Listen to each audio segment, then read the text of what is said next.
这个微波炉本来想拿去换不锈钢盆的，八级焊工说能把微波炉爆改成点焊机，看看是怎么个改法。把背面固定的螺丝拆掉，取下微波炉的外壳。等会用到的就是这个800瓦的变压器。现在把变压器拆下来。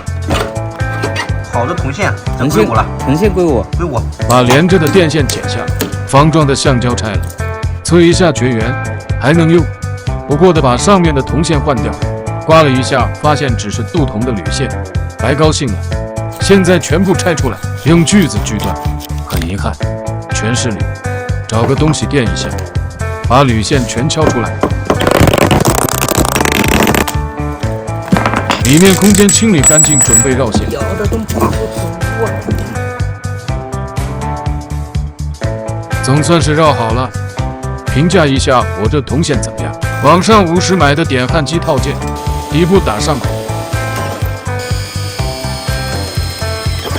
改装过的变压器固定上去，铜线穿出来固定好。不妙，这个面板好像要先装上去，难受。耗时2分半把面板装上去了。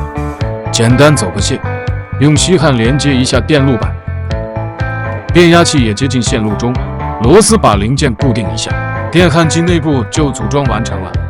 这是一个带开关的点焊枪，把它接上去，点焊机就完成了。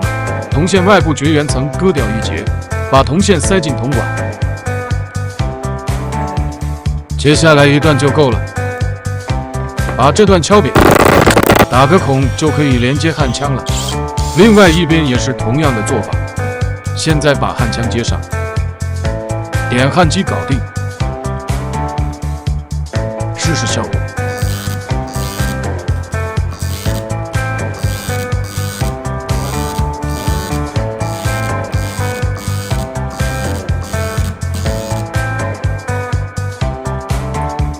焊得相当牢固，完美成功。这次看谁还敢在评论区唏嘘。